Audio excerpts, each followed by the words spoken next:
As-tu essayé de chercher pendant quelques instants? Seigneur, si je quitterai cette terre, où irai-je passer l'éternité? Quelle est ma destinée? Quel est mon but? Quelles sont mes pensées? Quels sont mes désirs?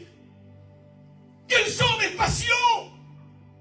As-tu pensé si tu quitterais la terre? Car le souffle de l'homme, c'est quel souffle? Qui paraît que pour un temps, n'importe quel instant de la journée, notre souffle peut s'arrêter. Et si nous venons à mourir, à quitter cette terre, que deviendra de notre vie? Que deviendra de mon foyer, de mes enfants? Je t'en supplie ce soir, au nom de Jésus-Christ de Nazareth, prends une décision une fois pour toutes, de dire, Seigneur, j'arrête avec le monde, et je me donne à toi complètement. Parce que si tu es là ce soir, ce n'est pas parce que toi tu as voulu, parce que la Bible dit que Dieu fait ce qu'il veut, quand il veut, avec qui il veut sur la terre. Qu'ils soient les rois, les gouverneurs, les princes, les magistrats, les présidents, Dieu fait ce qu'il veut, avec qui il veut. Et si ce soir tu es là, c'est parce que Dieu veut encore frapper pour une dernière fois peut-être à ton cœur. De te dire, prends une décision. Car en traversant cette porte, tu ne sais pas ce qu'il peut t'arriver. Si tu écoutes la voix de Dieu, n'endurcis plus ton cœur. Peut-être tu diras, mais la voix de Dieu est-il?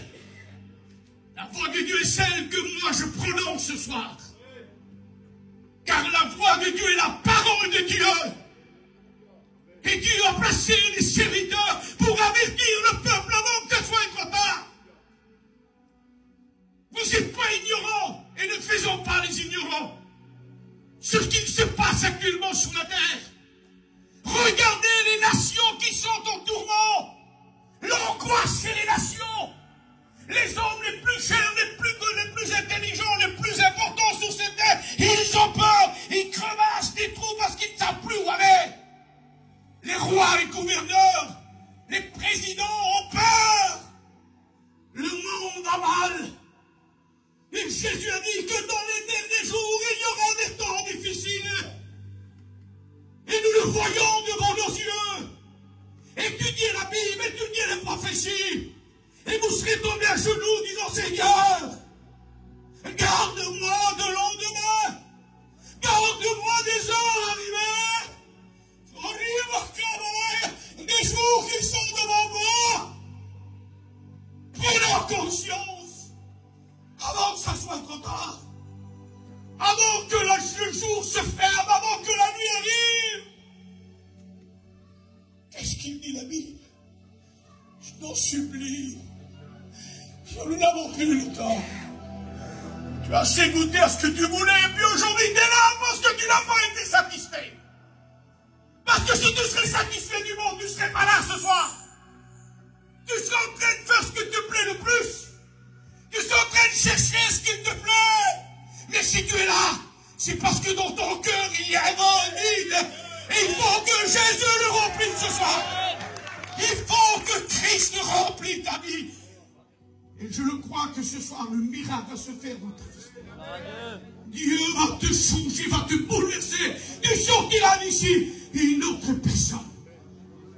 Ton langage, tes pensées, ton regard changera. Changera et tu auras une paix que le monde n'a jamais pu te donner. Parce que tu as cherché dans la boisson, tu as cherché dans l'argent, tu as cherché dans le matériel, tu as cherché dans les amis, dans l'orgueil. Mais aujourd'hui, tu es où? Où es-tu? Pose-toi cette question, où es-tu? Tu as voulu acquérir le monde. Tu as voulu avoir un nom, une situation. Lorsque la nuit arrive, lorsque tu écoutes parler de la guerre, lorsque tu écoutes parler des virus, des famines, tu trembles parce que tu as peur de mourir. Parce que la mort rôde aujourd'hui comme il a rôdé au temps d'Égypte. La mort rôde, il frappe n'importe qui, lui. Il n'avertit pas, il passe, il choisit n'importe qui à hasard, et il le prend, et il l'amène. Et si tu n'es pas prêt, pour toi c'est fini. Cela emporte autant que vous savez en quel temps nous sommes. L'heure de vous réveiller enfin du sommeil est venue, car la nuit est avancée. Le jour s'approche.